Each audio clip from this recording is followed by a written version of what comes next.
العربیة بین یدیک، سلسله آموزش زبان عربی، بخش چهارم، الحیات الیومیه، زندگی روزمره، درس 36.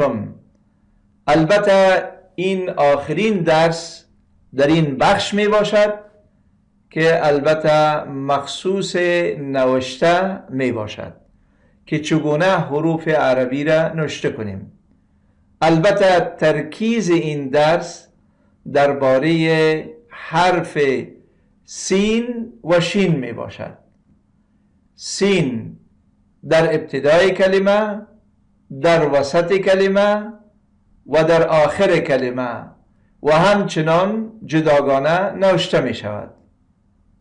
سین در ابتدای کلمه سأکنوسو، سأکنوسو.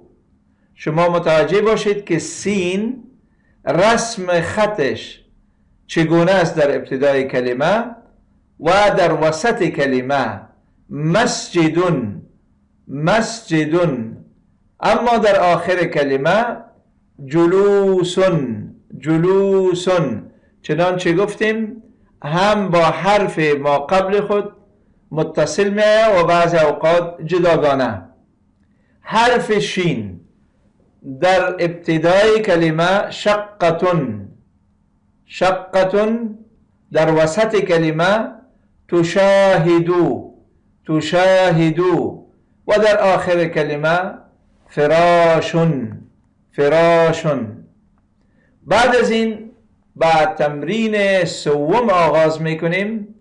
البته شما با قلمتان نوشته هایی که کلماتی که نوشته است سأکنوسو، مسجدون، فراشون، شما این کلمات را که خیره نوشته شده آن را روشن میکنید. تمرین چهارم. البته این کلمات را شما به قلم خود 3 مرتبه بنویسید.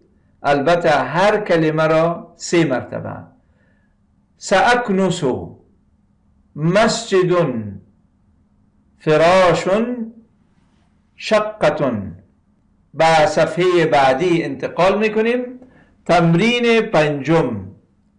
لاحظ و اعد علی النقاط. شما این حروف را ملاحظه کرده و بالای همین حروفی که مانند نقطه نوشته شده آن را روشن بسازید.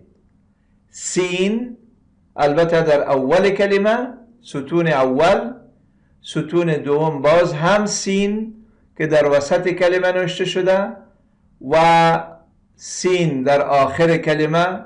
لطفاً شما این نوشته هایی که خیره است روشن بسازید. و در مقابل شین در اول کلمه، شین در وسط کلمه و شین در آخر کلمه که این حروف را شما روشن می سازید. تمرین 6. اکتب فی الدائره الحرف الذي تبدأ به الکلمات.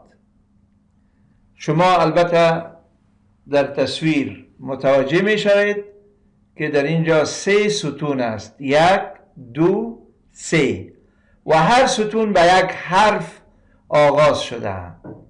سیارتون، ساعتون، سکنون، سریرون. شما حرف اول آن را در داخل این دایره بنویسید. ستون دوم همچنان شجرتون، شقتون، شاهده، شاء. شما اول حرف هر کلمه را که البته همش یکیست در داخل این دایره بنویسید. ستون سوم ثلاثاء، ثلاجتون، ثالثون، ثمانیتو. البته به حرف ثا تمام از این کلمات آغاز شده، پس این حرف را داخل دایره بنویسید. تمرین 7. اکتب الحرف الناقص في كل كلمة. البته در سطر اول شما میبینید که کلماتی که نوشته شده کامل است، اما در سطر دوم حرفی از حروف این کلمه حذف شده که شما آن را تکمیل میکنید. سطر اول که کامل است او را میخوانیم با هم: جنسیتون، مشاهدتون، سکنون، خمسو. سطر بعدی آن را که کامل است میخوانیم: شقتون، فراشون، عشرتون، یکنسو. با صفحه بعدی انتقال میکنیم. البته در این صفحه صاد و ضاد است که یکی از جمله حرفهای اصیل زبان عربی است که نوشتن آن باید اهتمام زیاد به خرج بدهیم. در ستون اول میبینیم که صاد در اول کلمه و در وسط کلمه و در آخر کلمه نوشته شده. در اول کلمه مانند صحیفتون، وسط تصلی و آخر مقصن.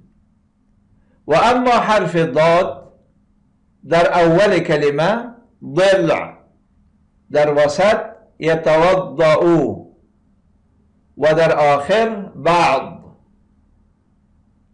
بعد از این به تدریب نمبر 1 شماره 1 آغاز میکنیم. مر بقلمک علی الحرف.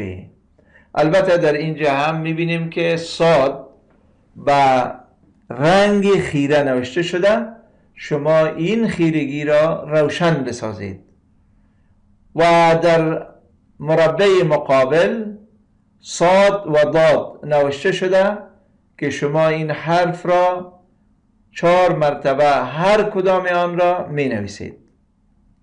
با تدریب سوم انتقال می کنیم که باز هم در اینجا کلمه صحیفتون، تصلی، بعض و ضلع نوشته شده. البته در کلمات اول آن میبینیم که روشن نوشته شده، بعد از آن خیره تر شده میره. پس شما این خیرگی را روشنتر بسازید. و در مربع مقابل آن کلمه صحیفتون، تصلی، بعض و ضلع را چندین مرتبه بنویسید. و به صفحه بعدی انتقال میکنیم. تمرین 5: لاحظ و اعد علی النقاط. شما در اینجا صاد را در اول کلمه، در وسط کلمه و در آخر کلمه و همچنان ضاد را در اول کلمه و در وسط و در آخر آن ملاحظه کنید. ببینید که صاد چگونه در اول کلمه و در وسط کلمه و در آخر کلمه نوشته می شود. همچنان ضاد و آن را به قلم خود روشنتر بسازید و در آخر این حروف را خودتان بنویسید، یعنی در اول کلمه، در وسط کلمه و در آخر کلمه. تمرین 6: ضع علامت صح امام الكلمة التي فيها الحرف. شما در این تمرین البته کلمات را جستجو میکنید و در کلمه‌ای که مثلا در عمود اول یا در ستون اول حرف صاد است، همان کلمه‌ای که در آن حرف صاد موجود بود آن را علامه صاد صحیح مگذارید.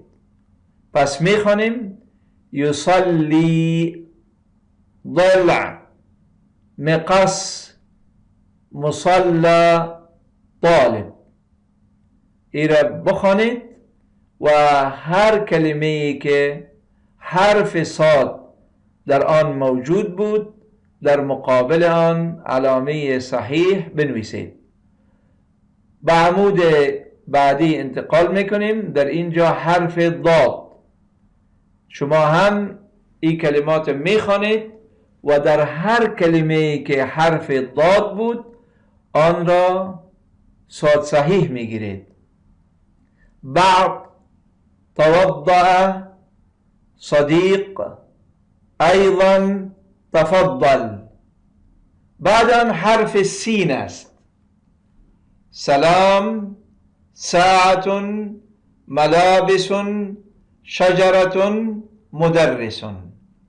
پس شما متوجه باشید که حرف سین اگر در این کلمات موجود بود در مقابل آن صاد صحیح میگیرید. تمرین هفتم، اکتب الحرف الناقص فی کل کلمة. البته باز هم در سطر اول میبینیم که کلمات کامل است و در پایین آن حرف از حروف این کلمه ناقص است، پس آن را تکمیل کنید. صباح، غاص، یصلی، ضالین. با سطر بعدی آن که کامل نوشته شده انتقال میکنیم. بعد، باض، فضلک، مقص. دوستان گرامی، درس 36 در همین جا به پایان رسید.